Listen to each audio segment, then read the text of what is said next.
Good afternoon and a warm welcome to all the esteemed dignitaries, respected guests, faculty members, and dear participants. I am Professor Rupali Sankar, Coordinator of Commerce Department at Bhavna Trust Junior and Degree College of Commerce and Science, and it gives me immense pleasure to welcome you all to this national level webinar on intellectual property rights organized in collaboration with Maharashtra National Law University, Mumbai.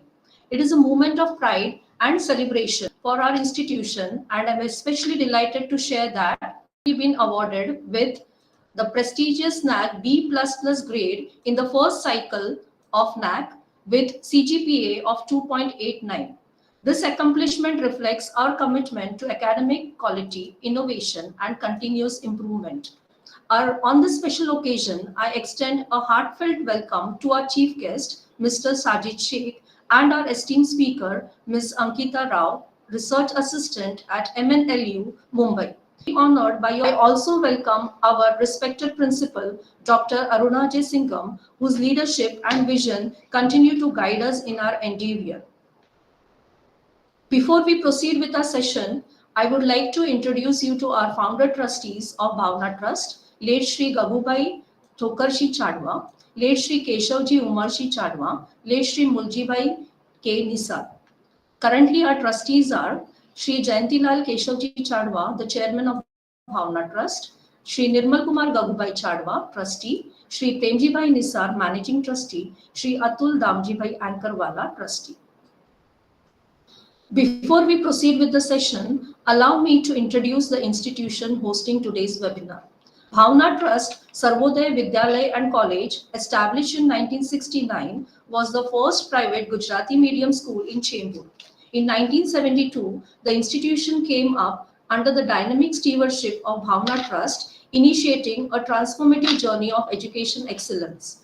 The launch of English medium school in 1980 marked a significant expansion, and today the institution stands as a comprehensive educational hub comprising a school, junior college of commerce and science, and diverse range of degree and postgraduate programs. With smart classrooms, QR code attendance, and a strong focus on sustainability through our Green Campus initiative, we are dedicated to creating a future-ready academic environment. Our institution also fosters academic industry collaboration through numerous MOUs with reputed organizations. We are proud to host today's event as a part of our ongoing commitment to excellence, innovation, and knowledge sharing. The courses offered in our institution currently are Bachelor of Commerce Management Studies, BSc IT, BSc Computer Science, Bachelor of Commerce Accounting and Finance, Masters of Commerce. Thank you once again all for joining us, and with great pleasure, I now invite our principal, Dr. Aruna J. Singham, to take the session ahead. Ma'am has always been a source of encouragement and direction for all of us. We look forward to hearing your thoughts and guidance. Over to you, ma'am.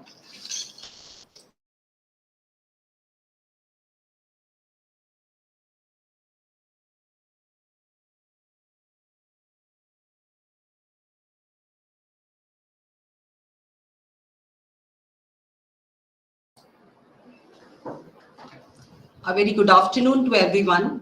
I, the principal of Bhavna Trust College, Dr. Aruna Singham, would like to welcome all of you to the webinar on Fundamentals of Intellectual Property Rights. I'm elated to see that in a very short period of time, many of you have joined this webinar. It's a pleasure to welcome you all in today's webinar. In today's world, IPR plays a vital role in today's innovation-driven world. At a time where ideas are powerful assets, understanding IPR is essential. It empowers creators, academicians, students, and researchers. It protects their work and contributes ethically and confidentiality in their field. IPR includes patent, copyrights, trademark, industrial design, geographical indications, and trade secrets. These rights not only protect innovation, but also drive economic and social progress across industries like technology, business, and arts. IPR influences every aspect of our life and day to day transactions. As an institute that values research and creativity, we must all be aware of how to safeguard intellectual efforts while respecting those of others. So, for today's webinar, we have invited Dr. Sajid Sheikh and Ankita Rao from MNLU Mumbai and Sakshi Singh, postgraduate student in OP Jindal Global University. I'm sure you all will be benefited after this session. So, without taking much of your time, let's start with the function. Thank you, and I wish you all a productive session. Thank you, everyone, once again. Thank you so much, Sakshi. If you're there, you can give the opening remarks. Okay. After that, I'll add on. Over to you. Good afternoon to one and all present here. Respected management of Bhavna Trust College, Principal Dr. Aruna Singham, Professor Sajid Sheikh and Ms. Ankita Rao from MNLU.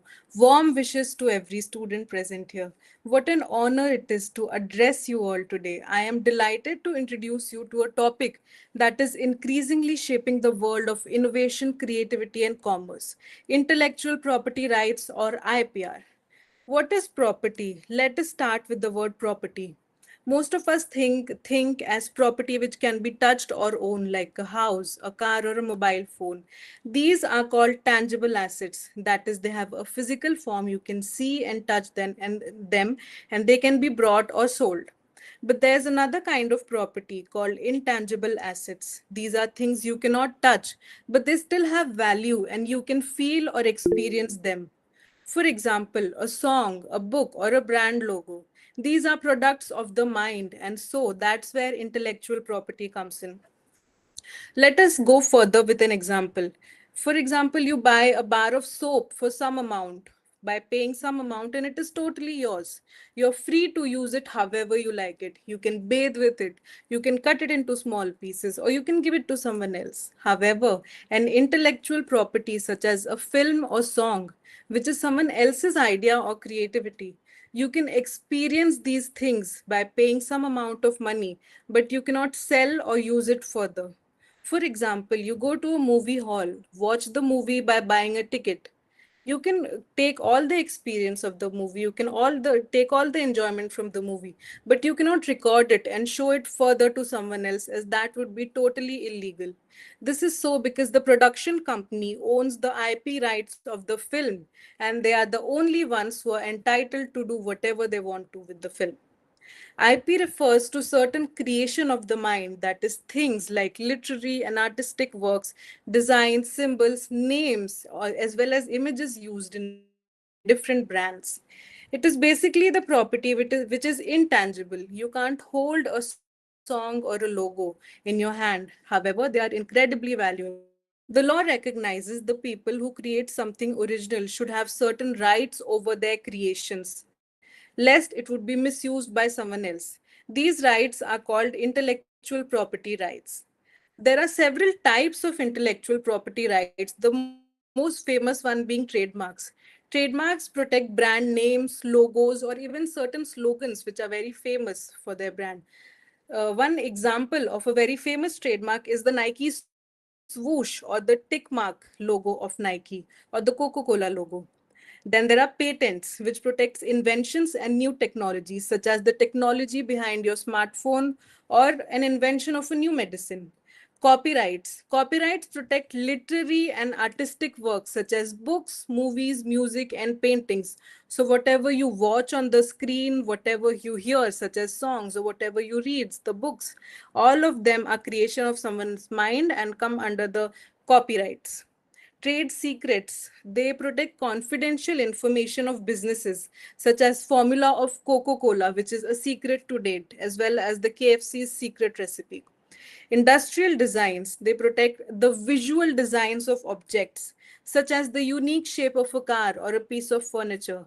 As we know, electric vehicles today, electric cars, they are coming of very different designs, which are normally not seen in normal cars.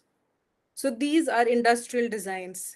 Lastly, geographical indications are IP rights which protect products from a certain region, such as Darjeeling tea or the saffron found in Jammu and Kashmir. Let us understand why intellectual property rights matter. First, they protect the consumers from fake or counterfeit products.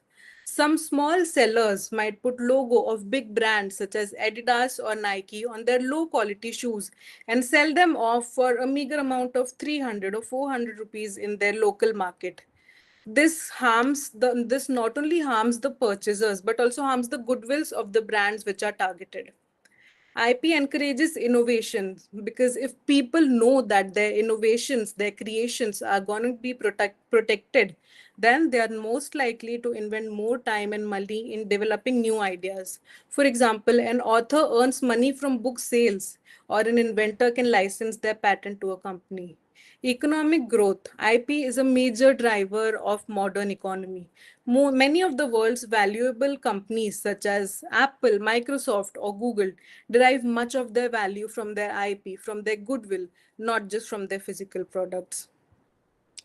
As we all must have understood till now that IP is totally relevant, highly relevant in today's world. We live in a knowledge-based economy. Today, ideas and creativity are often worth more than physical goods. For example, the software, any software on your phone, such as ChatGPT, which everyone uses now, is valuable more than your phone's plastic and metal worth. So, protecting IP is crucial for business, artists, inventors, and even countries as it encourages innovation and investments. Some examples of IP would be patents, such as the phone's touchscreen technology, books such as Harry Potter books, or Bollywood movies, or a popular song. Economic impact of IP. IP is not just a legal concept, it's a big business.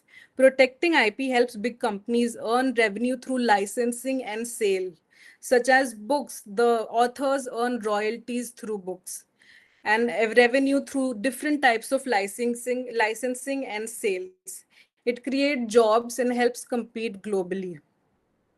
If there were no IP rights, anyone could copy your invention, your song, or your brand. Then everyone would be discouraged because there would be no good out of your own creation. This would discourage people from creating new things because they wouldn't be able to benefit from their hard work and their mind which they have put into it. That's why laws exist to protect intellectual property and encourage progress for everyone. To sum up, I would like to say that property isn't just physical, it includes creations of the mind. Intellectual property rights protects these creations of your mind and your intellect, which encourages innovation and drives economic growth. There are different types of IP, each with its own rules and protections, as we have discussed today. So, in today's world, IP is more than a company's valuable asset. Thank you everyone for your attention. I hope this has given you a clear understanding on the introduction of IP. Over to the organizers and thank you. Yes, Thank you, ma'am. Thank you, ma'am, for providing us with such a clear and informative introduction to the theme for today's webinar. We now come to much awaited part of the program. It is an honor to welcome Mr. Sajid Sheikh, our esteemed chief guest and speaker for the first segment of the day. It is now my honor to introduce our speaker, Mr. Sajid Sheikh, a distinguished academic and one of the founding faculty members of Maharashtra National Law University, Mumbai, where he currently serves as an assistant professor law and coordinator of research for Center in Intellectual Property. Mr. Sheikh holds an LLM honors in intellectual property rights from the National Law University, Jodhpur, and is presently pursuing his PhD from Nalsar University of Law, Hyderabad. He has significantly contributed to legal reform by working with the Center for Civil Society, a renowned public policy think tank, where he compiled a compendium on repeal of laws for state of Maharashtra submitted to the state government. Mr. Sheikh is also the founder of Lawlex, an NGO dedicated to promoting legal education across India. His scholarly contributions to reputed law journals and his lectures on intellectual property rights at the prestigious platforms including IIT Bombay, NLSIU Bangalore, Gokhale Institute of Politics and Economics, and various government workshops in Jammu and Kashmir have been widely appreciated. He was recently featured by Super Lawyer, a leading legal portal, in recognition of his achievements and influence in the field of law. Sir brings with him a wealth of experience and insight in the field, and we are privileged to have with us today. I now invite Mr. Sajid Sheikh to deliver the next segment. Sir, the virtual floor is yours. Over to you, sir. All right. Thank you so much, ma'am. Before I begin, let me thank the whole management of Bhavna Trust, especially the core management and principal Dr. Aruna ma'am, for organizing such a very, very important session for all the participants. And in her remarks, she already have given us a way on how to proceed, because when she said that IP is important in all walks of life, and it is helpful for the economic and social progress of the country.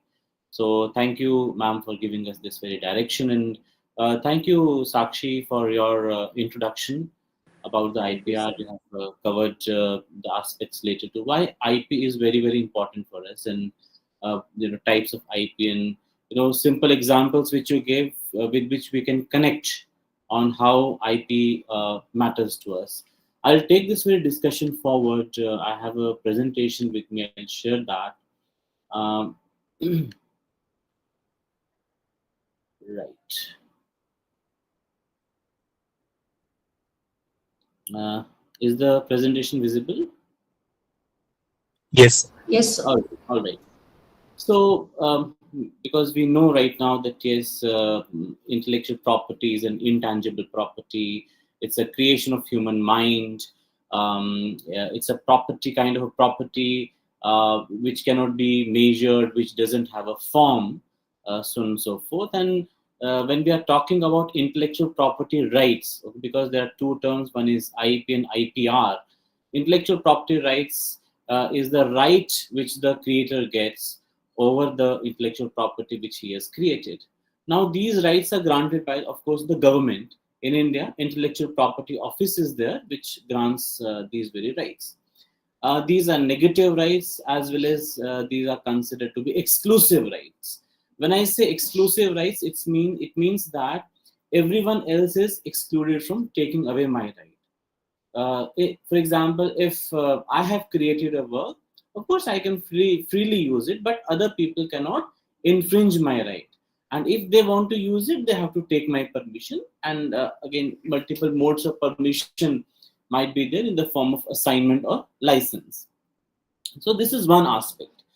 Another aspect I want to share is that intellectual property rights, they're territorial in nature. Okay, it means that if I want to protect my intellectual property in India, I have to register that very intellectual property in India, and it will be as per the Indian laws. If I want to protect my IP in US, I have to register it in US separately, okay, and under the US laws. Okay, so this means that wherever I want to protect my IP, I have to register my IP in that particular country. Multiple modes are available, wherein bulk registration, all these things are there. I'm not going to touch upon that in this very particular session. But why I wanted to highlight this is that because there are a lot of international treaties also which exist. Okay, some are there on your screen, and you might be wondering, if intellectual property is domestic in nature, means the domestic laws govern intellectual property, then what is the purpose of these international treaties? Of course, your question is very genuine in that very sense. So let me share with you an anecdote. Okay, so what used to happen maybe in the earlier 19th century, there were a lot of trade fairs which used to be conducted in Prussia, sorry, France, okay, Paris. So in these very trade fairs, people from all over different parts of the world, they used to participate. Okay, just like we have certain trade fairs, organized by government and certain other organizations also, where people come and showcase their technology and inventions, the machines, etc. So similar kind of trade fairs used to happen, in those particular countries, and people from all around the world used to showcase the inventions. But what happened? What they saw, that gradually the participation of these inventors and creators, it started to plummet down. Okay, they were not much interested in participating in those very trade fairs. And when they found out the reason they found was that there is, different terms of protection with respect to the intellectual property in different countries. For example, if in country A 5 years protection is there, in country B 10 years protection will be there, in country C 15 years protection will be there, in country D there will be no protection at all. Okay, and there all the creators were threatened that if they'll showcase the invention there where there is no protection, tomorrow anyone can reproduce that very invention. Where it is 5 years, after 5 years they will start reproducing it, what, and so on and so forth. So this was the kind of a fear all around the world, and they wanted that see some kind of a harmonization should happen. And because of that, these international treaties came up. And that is why even the laws which we are having in India, they are harmonized with these very international treaties. And you'll also appreciate this, that intellectual property is uh, is a kind of a what is a very important asset for trade, and that is international trade. Even Sakshi was giving an example of mobile phone technology. Do you think only there is one technology in the mobile phone? Of course no. There are multiple technologies involved. There might be software, RAM, some camera, multiple devices and parts which are there, which might be patented in different parts of the world. So in order to trade this kind of an mobile phone having so much technology design, trademark as well as other IPs whichever are there, so it is important to have a kind of a satisfaction that yes, someone will not use my invention without my permission, and that is why this harmonization is required. Okay, now I'll simply go to the trademark. Even Sakshi was giving you an outline of trademark. But let me ask you a question. Just think in your mind, and you can respond also in the chat screen. If you have to go to the market to purchase maybe a toothpaste, which brand of toothpaste will you purchase? Please, if you can respond, please do respond. If you want to purchase a toothpaste, what brand of toothpaste will you purchase? Only those participants who brush their teeth, they should respond. Others may not. You can just text.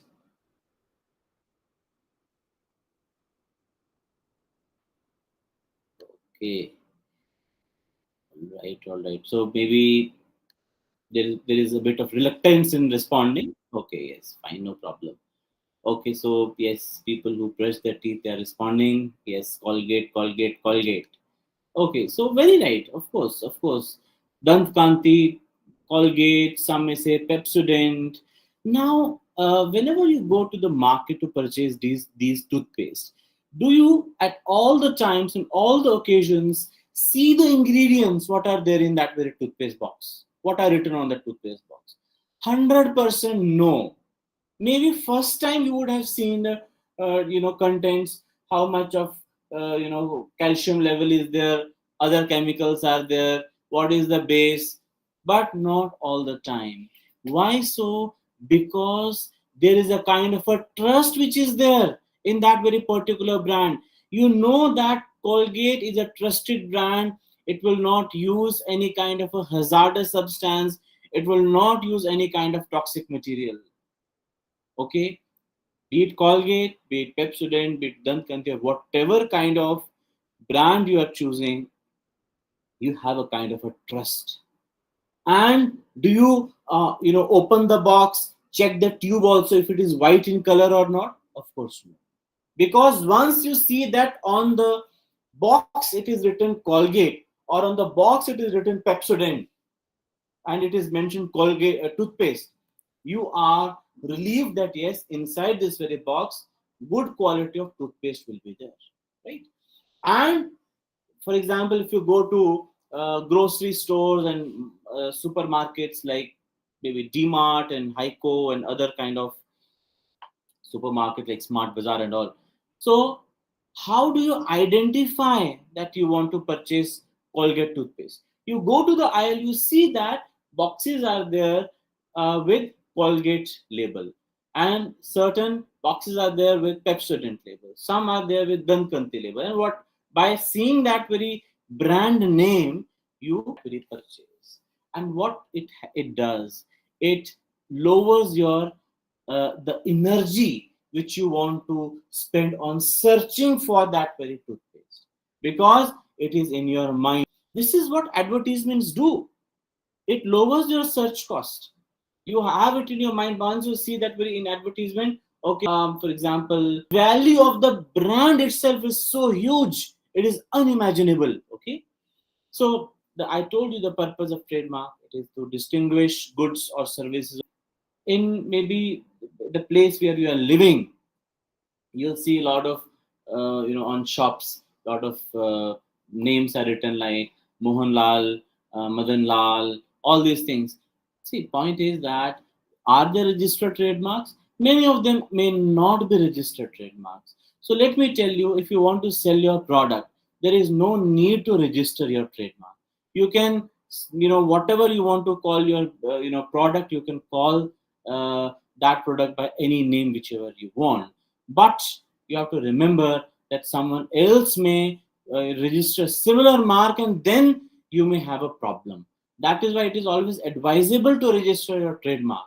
And if you register your trademark, you'll be given a protection for a period of 10 years. And after 10 years, you can again renew it perpetually, means renewal after every 10 years.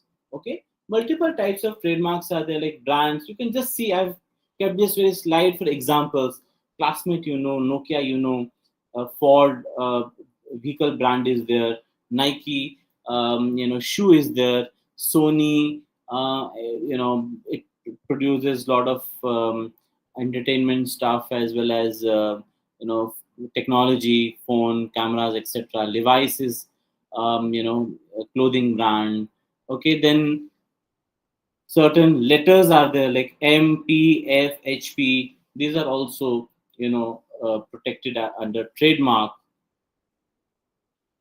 The numerals, shape marks are there. Coca-Cola bottle is a shape mark. Okay, there is Zippo lighter, which is a shape mark. So shapes can also be registered as a shape mark.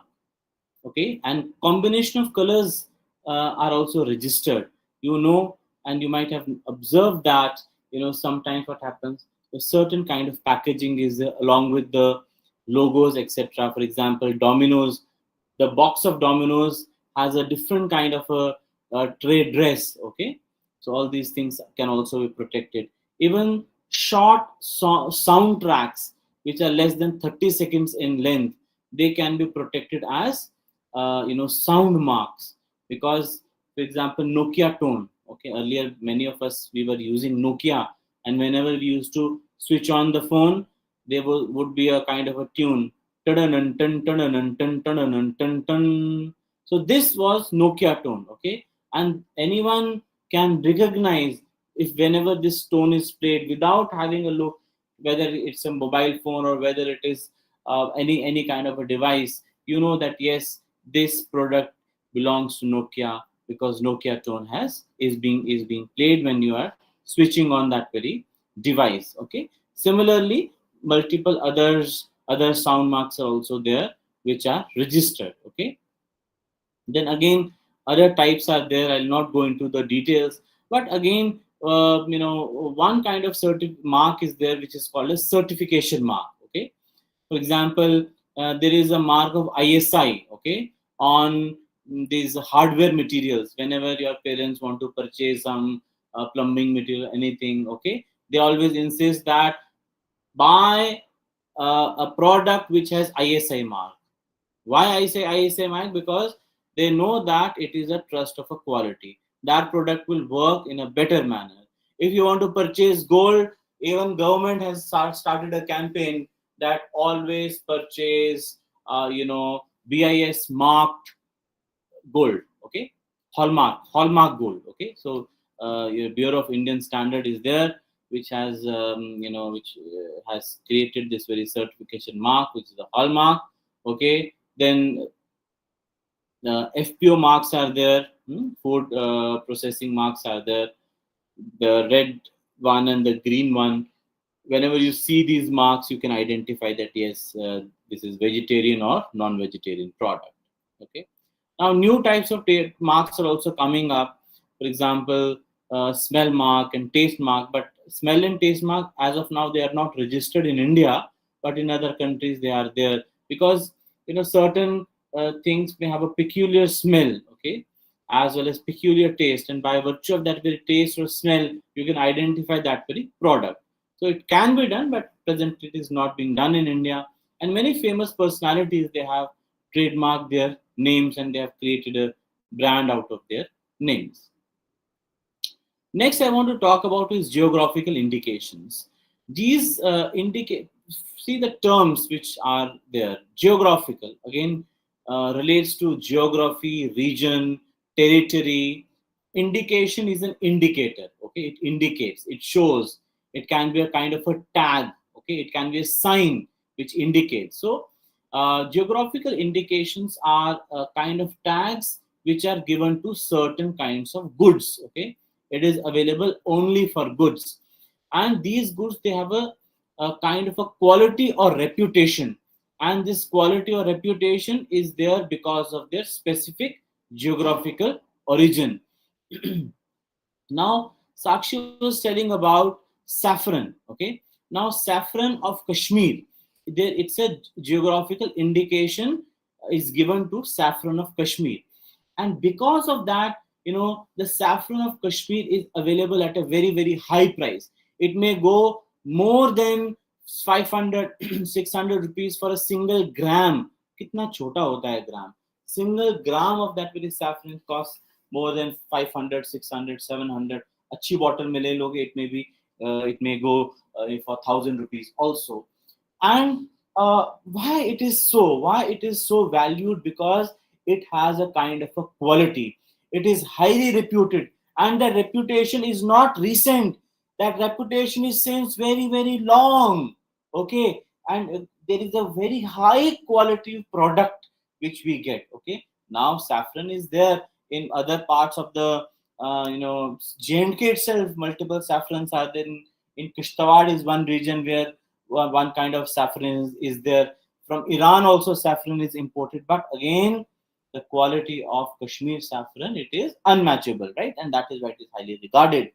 And similarly, certain other examples are there, like Darjeeling tea. You purchase, for example, Taj Mahal or Lipton tea brand is there. Once trademark wala. On that very box, you will find Darjeeling tea written. A stamping will be there of Darjeeling tea. You will see that particular box, within which Darjeeling tea is there, it has a higher price than the normal tea ones. Okay, why is that? Because Darjeeling tea is there, and Darjeeling tea has a GI. Now, who owns this very GI? It is not one single individual who owns this GI. This GI is granted by the government to association of producers, the people who are producing, the communities who are producing these very kind of products.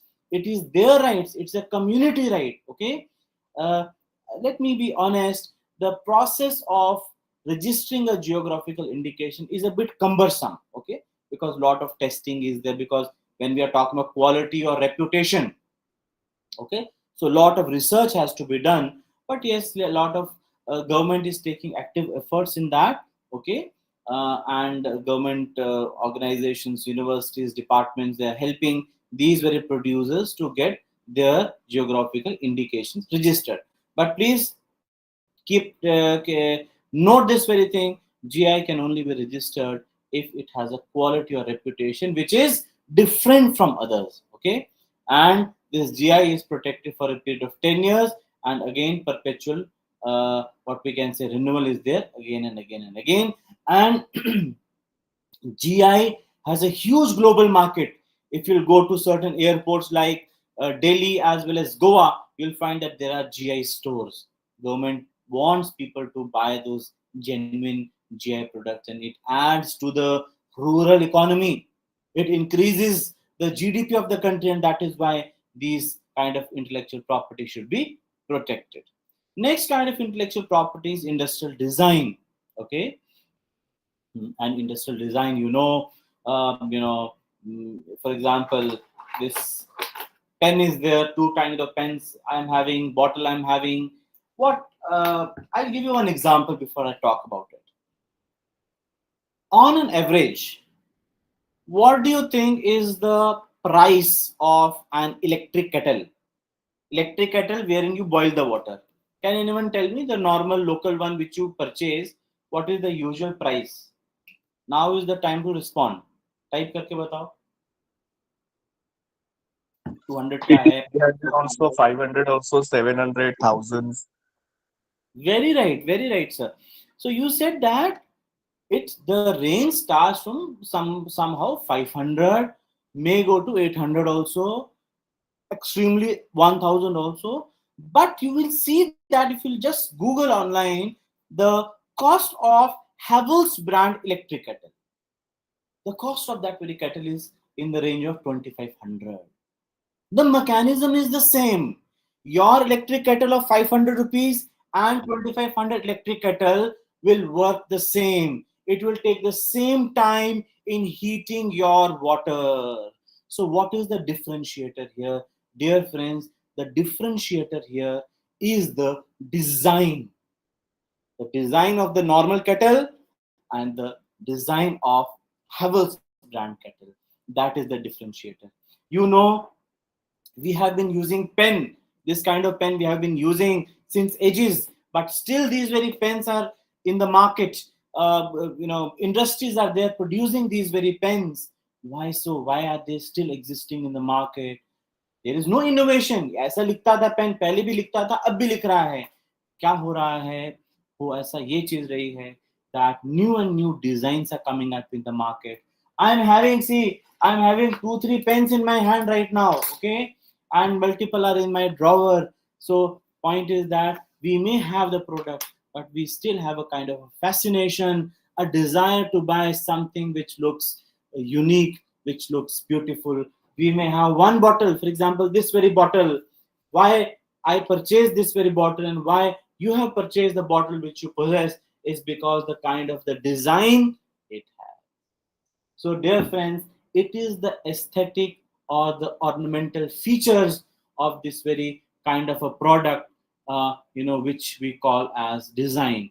These design is the feature of shape. It is the feature of kind of a configuration. Okay, configuration, pattern, ornamentation, lines, colors, which are applied on a product. Okay, a product might exist, an article will exist upon which a design is applied and which increases the value of this very product. And this application of the design over the product, it has to be through an industrial process. That is why we say it is called as industrial design. And it means that whatever product we are creating in a large scale quantity.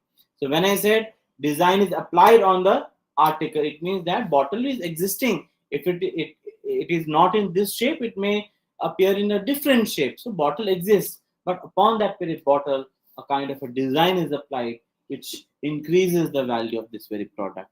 Now you can see in front of your screen, there is a car, nano car.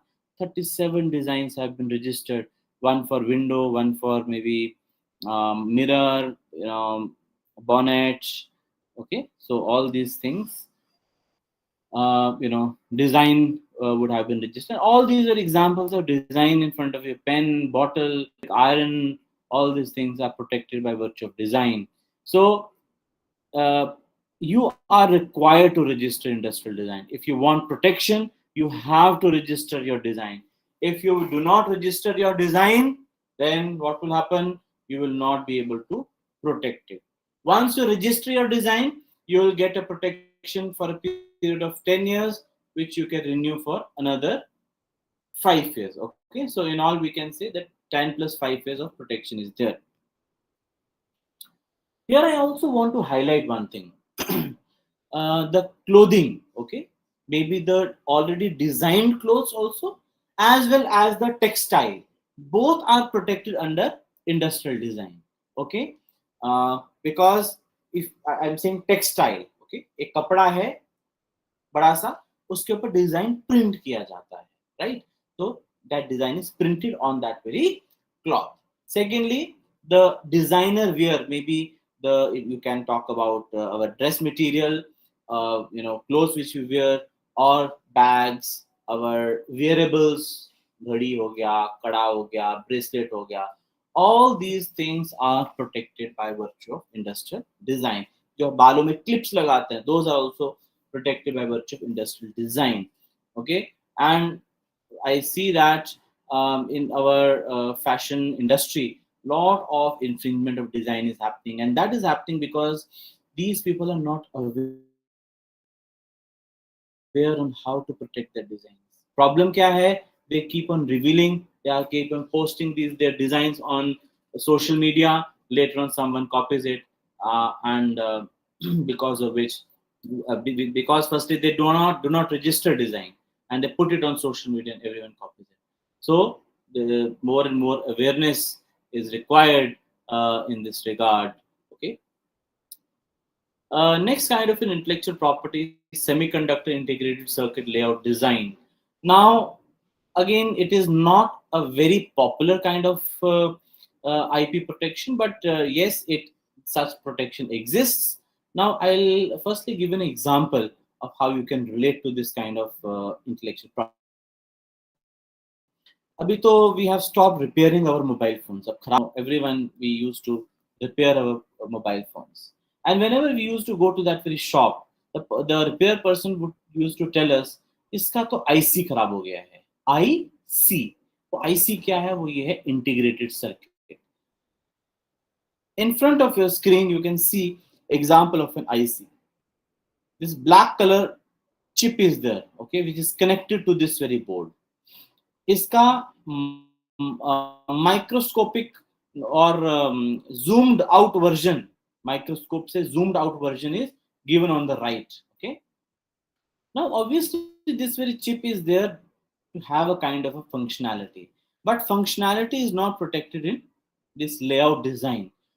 What is protected is, in this very chip there will be transistors, resistors, diodes, and other kind of conducting material which would be placed in some kind of लगाया जाता है, at a very microscopic level.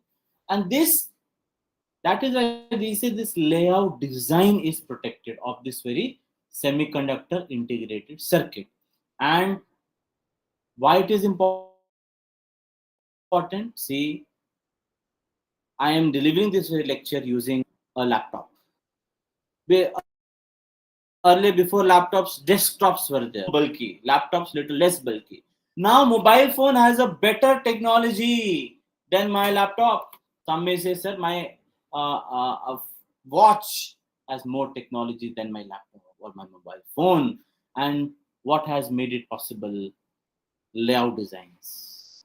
जितना जितना छोटा आप chip बना सकते हो, उतना better. Now nano chips are also there. Okay, but India mein it is not so popular, because in India, as on date, only 2 layout designs have been registered. Okay, so it is mandatory to register layout designs, and registration is valid for a period of 10 years. Right? So next I want to talk about is patents. Okay, patents are very, very important. What patents protect? It protects products or processes, devices, technology, whichever exists. For example, the technology in our phone, laptop, PC, the devices which are the engines. Okay, so that is the subject matter of protection of patent law. Now, uh, it protects only those very inventions which are new. It is called as novelty. It should be new. New means that it should not have been used anywhere. It should not have been made anywhere earlier. Okay, so altogether it should be new. Secondly, there should be inventive step. means that it should not be obvious to anyone. Okay, for example, this is the pen. Okay, and I create a pen just like this without this very cap. So it is obvious thing, because if someone has created a pen with a cap, obviously anyone can have removed the cap. Now this becomes something obvious. Another example of obviousness I will give. You know what happened? Once I went to a mechanic. I was getting my two-wheeler serviced. After servicing, he was tuning the engine. Somehow he reduced the flow of the petrol to the engine, and it this thing drastically increased the mileage of my bike by 10 kilometers. Okay, can it be said now that that very repair person, that very repairman has created a new engine? The company was saying 50 kilometer per liter, now it is giving 60 kilometer per liter. Has a new engine been invented? Of course no. Why so? Because it is obvious, and the obviousness will cost me when there will be a traffic signal, and because of low fuel flow my bike will stop midway. Okay, that is another part, but point is that it is an improvement or a workshop improvement, because we can say, which is very very obvious. Okay, so that cannot be protected, but something which is new has an inventive step, means there's a technology has been created which is better than the earlier one. Okay, so then that is fine, and thereafter there should be a kind of a utility also of that very invention. Okay, so even the pharmaceutical drugs which are there, they are also protected under patent law. Okay, it is mandatory to register your invention under patent if you want to protect it, and the term of protection which is there is available for a period of 20 years from the date of filing. Okay, so it is protected for a period of 20 years. So with respect to what we say, ongoing research in the field of IPR is happening, and because people always say that yes, we are protecting our pharmaceutical drugs and inventions, but what about the excess? Okay, what about the excess? So this brings me to one important aspect which I'll share very very briefly, and that is that because this question comes to our mind: should IP be protected at all? Multiple theories are there, but again, let me give you an example. There is a drug which is there to cure a rare genetic disorder in infants. That very disease is called as singular muscular atrophy, and the cost of the single dose of that very drug is cost is 18 crores. Okay, and you have heard it very right. It is the cost of the single dose of that very now. We might be infuriated that see why this is lower cost, why, so that people can afford it. We see an every day on Instamojo and other kind of donation sites should be requesting for money and all those things. The point is that if you will go deeper into it, you'll find that it took maybe 7 to 10 years in development of that very drug. It costed billions of dollars in development of that very drug. A huge manpower, human resource was used in development of that very drug. Okay, and if we do not protect such inventions, what will happen? Tomorrow, no one will innovate. If I tell you that you write a research paper and tomorrow I remove your name and write mine, this is mine, will you feel happy about it? If I can copy it, will you feel happy about it? Of course no. Chetan Bhagat will not feel happy. If multiple theories are there, I'll not discuss these very theories, but the point is that intellectual property is a kind of an incentive for the creators, and this incentive, who is incentivizing? The government is incentivizing. Who is protecting? Government is granting this very protection, and once this protection is there, then by virtue of assignment, by virtue of license, these IP holders, they can commercialize, or they can what we can say, license their technology, and they can uh, create a kind of a benefit for themselves. Okay, so for now this is all from my side, and my colleague Ankita is there, who is research assistant at DPIIT IPR chair, MNLU Mumbai.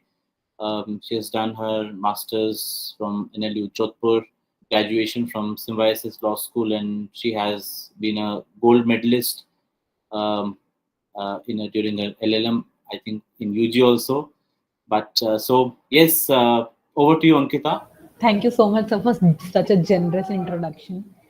And thank you, sir and Sakshi ma'am, for the previous sessions. I think you have set the tone for the discussion that I'm going to take forward from here. So essentially, what Sir discussed in the previous session was a few types of IPs, and what we are going to deal with in this particular segment is a few more types of IPs, right? So what I'll do is I'll quickly share my screen for you all to be able to see it.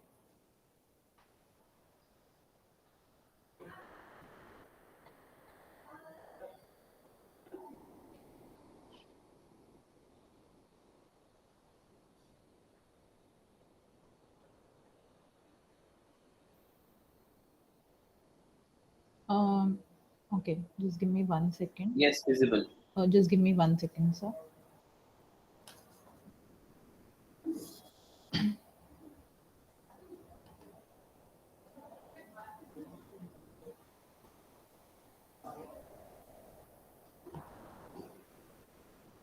All right, is this visible?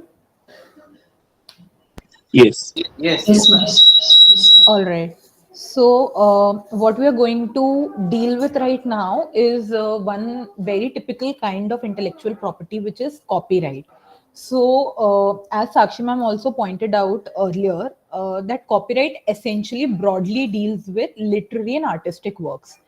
Now, under the Indian Copyright Act, what we have is we have six kinds of works that are laid down, which are going to be protected under the Copyright Act.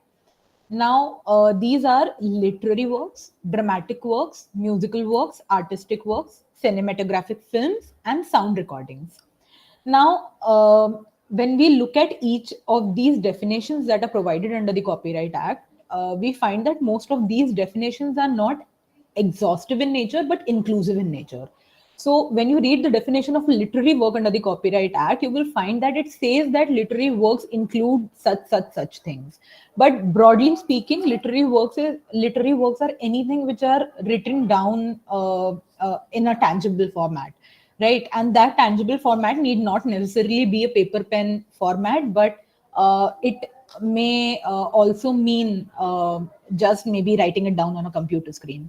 So that being said, also there are other works that are protected, like dramatic works, musical works, artistic works. Now, uh, there is a very interesting distinction when you look at literary works, dramatic works, musical works, and artistic works. Now, for example, let us talk about a particular song. Say Javed Akhtar did write down the lyrics of a particular song, and maybe say Anu Malik gave the music of the same.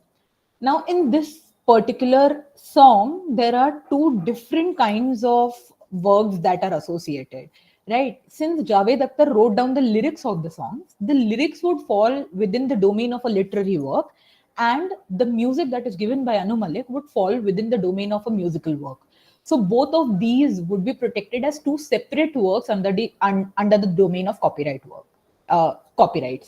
right? So, for protection of copyright, like we just saw, for patents, we have three distinct criteria of novelty, non obviousness, and industrial application.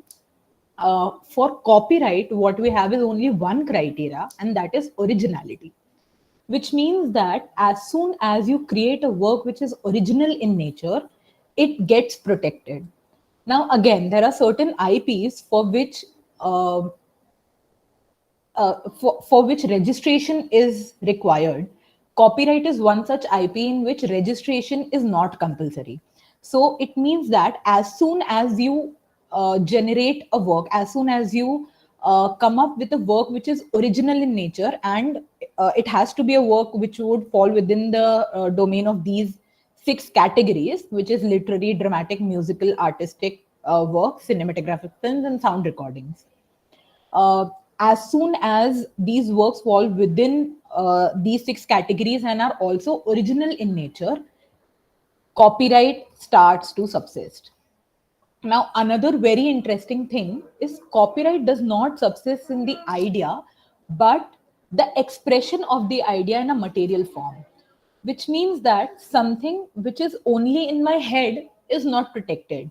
I have to bring it down to a material form. I have to express it in a form in order to get it protected under the copyright.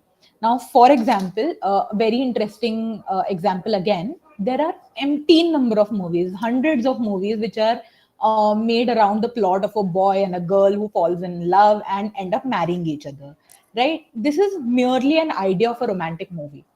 But how you express such an idea is uh, what brings you within the domain of copyright. So, as I told you, expression of a particular idea is what is protected under the Copyright Act. Now, also, something that needs your attention here is the term of protection that is given under the copyrights. For literary, dramatic, musical, and artistic works, the term of protection is life of the author plus 60 years. In the next slide, we are going to look at who is the author of a particular work. For now, we're just going to understand what is the term of protection of a particular work. For literary, dramatic, musical, and artistic works, it is life plus 60 years. For cinematographic films and sound recordings, it is 60 years from the date of publication. So, life of the author has nothing to do in cinematographic films and sound recordings. Now, also another very important and an interesting aspect is that cinematographic films and sound recordings, if you look at it, are sort of composite works. Okay, so cinematographic film as a particular work, it exists independently, but also there are a lot of other works which form a part of the cinematographic film. For example, there is somebody who writes down the script of a particular movie. That script in itself is a literary work. Somebody adds drama to that particular piece of literary work, performs it, and that becomes a dramatic work. There is a background score that goes on in the cinematographic film, and that becomes a musical work. There are various paintings or maybe some sorts of sculptures that are used, and those become artistic works. So a lot of different kinds of works are actually put together in order to bring out a cinematographic film. So, as a whole, independently, also cinematographic film is a work, but there are smaller pieces of individual works also that are associated with it. Similarly, in a sound recording, there might be somebody who has written the lyrics, there might be somebody who has given the music. When put together and recorded in maybe CDs are not available these days, maybe a pen drive or something, it becomes a sound recording.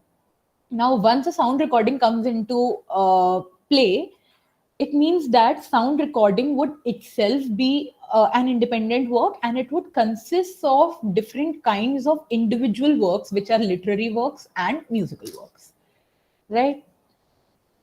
So, that being said, under the Copyright Act, broadly we have two different kinds of rights. So one is the economic rights, which are essentially to use your work, to give it out to other people to use it, to rent out your work, to communicate your work to the public. All these essentially fall within the economic rights, the rights by which you can earn some monetary compensation. Now, the other kind of rights are moral rights. So, moral rights, as you can see on the screen, are such rights which essentially protect the personality of a particular author. And there are two types of moral rights. One is a right of integrity, and one is a right of paternity. What do we mean by a right of paternity is, if I have created a particular work, I have all the right to be acknowledged as the author of that particular work. So I own the paternity of that particular work, and therefore, if anybody uses that work in the future, they ought to give an attribution to me for that piece of work. Now, second is the right of integrity, which means that, as also pointed out by Sakshi ma'am, this is intellectual property rights are essentially property rights. So, whenever you own a property, the right to destroy the property also vests with you. So when we talk about the right to integrity, it means that nobody else has the right of destroying my particular property without my permission. So the right to destroy or the right to destruct my property also vests with me. So essentially, it is the right of integrity. So two types of rights available with the copyright system. Now, as you can see, there are some illustrations which will give out to you what would fall within the domain of these 6 kinds of work that I told you, which are literary, musical, dramatic, artistic works, cinematographic films, and sound recordings. So, under literary works, the novels that you have, anything which is in the literary form, the novels that you have, the books that you have, even if you are writing down a diary of your own, that becomes a literary work. If you are writing poems, that becomes a literary work. For musical works, I would want to bring this to your attention that musical works are always devoid of lyrics. So the lyrics would not essentially form a part of the musical works because lyrics are a part of the literary work. So musical works are essentially the melody that you hear in a particular song. Now, choreographic films, if you look at the definition of dramatic works under the Indian Copyright Act, you will find that choreographic works are included in dramatic works itself. So, any form of dance or any ballet or anything of that sort, that becomes a choreographic work, which essentially is a dramatic work. Now, artistic works has all of these things like paintings, engravings, sculptures, even building architectures for that matter. These are all artistic works, right? Then cinematographic films, we have even figurative works like maps, drawings, and charts. All of these things, these fall within the domain of artistic works itself. And when we talk about cinematographic films, I have told you this in detail already, that cinematographic films are essentially composite works. So that is there. And we have photographic works, which are, again, photographic works are essentially artistic works. Photographs are provided as artistic works within the definition of artistic works. Yes. So now, if you look at the Indian Copyright Act again, if you look at Section 2D, you will find that who is the author of one sort of work is provided under Section 2D. So if you look at literary work, whoever writes that literary work, who is the author of that literary work, is going to be the author of the copyright in the work also. In the case of a dramatic work, the dramatist is going to be the author of the work. In case of a musical work, it is going to be the composer who will be the author of the work. In case of an artistic work, the person who is the artist of the work, or in case of a painting, the painter. In case of a sculpture, a sculptor.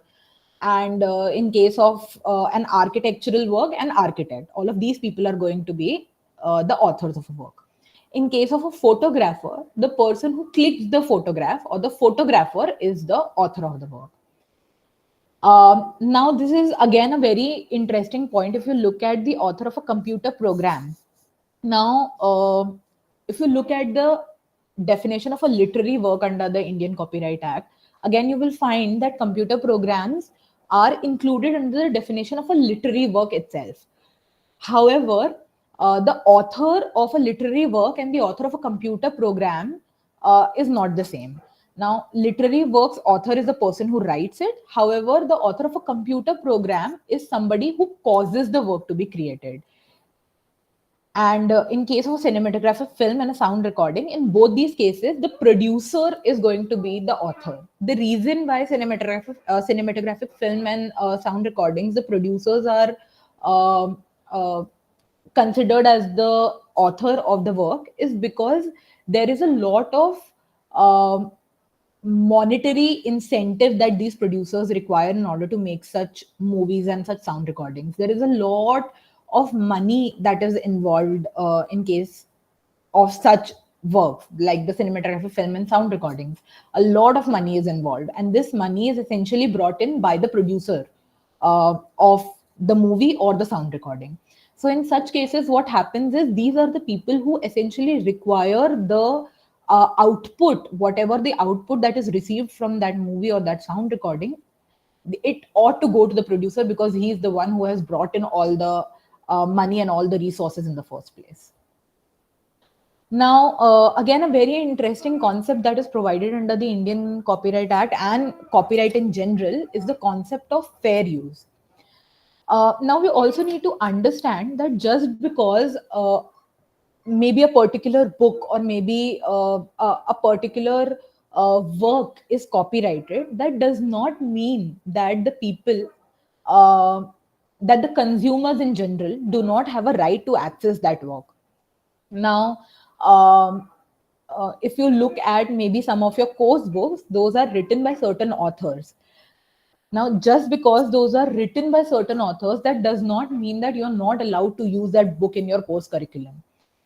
That is, you are able to use that book in your course curriculum. One, because one, you have your maybe your college library has bought that book, and two, maybe even if you are photocopying a certain aspect of the book, why you are not held liable for such a for infringement of such a work is because it falls within the domain of fair use. There has to be basically there is a gap between the work that is copyrighted and your access to that particular work, and that gap has to be filled by this concept of fair use. Access to knowledge is something that is very, very important, especially in the present era of the digital world. And also, access to knowledge has become very easy these days because of the presence of the internet. So, the concept of fair use essentially protects that right of your access to a particular piece of work, even though it is copyrighted. So, fair use essentially is such use of a particular copyrighted material which would not render it an infringement while it would have been an infringement in normal circumstances. So, in special circumstances, when you're using a particular work, it does not fall within the domain of an infringement because of a simple reason that you are using it for a fair purpose, and therefore it is not going to be an infringement. So, that brings us to the end of copying. Again, this type of intellectual property does not have a particular legislation if you look at it. However, trade secret is something that is protected by the business units by themselves. Now, a type of a secret that a particular business entity maintains with itself. For example, if any of you have interned before, or maybe you have gone to a lawyer or anything of that sort, you might have come across non-disclosure agreements. Now, what do you mean by this? By these non-disclosure agreements? A non-disclosure agreement essentially says that whatever information you are going to gain out of this particular job of yours, you're not going to disclose it out of the office to anybody else, because that might be a trade secret of your particular company. You might have also heard a lot of times that after maybe your brother or sister quit from a particular company, they are not allowed to apply to a competitor firm for a period of maybe 1 year, or sometimes maybe even a period of allowed, because there exists certain knowledge of that particular company, and that employee may use that information certain other company going ahead with certain other company, and that becomes an issue for the earlier company because they have it as a secret. They have maintained it as a secret with them. Now, very interesting case of Coca-Cola. You might, I don't know if you have come across this particular thing, but Coca-Cola has a particular recipe of how it makes the cola, of how it makes the drink. Now, although all the other details are known in general, there is a particular ingredient which is called as Formula X that Coca-Cola still maintains as a lot of effort that is taken from maintain that particular secrecy. What they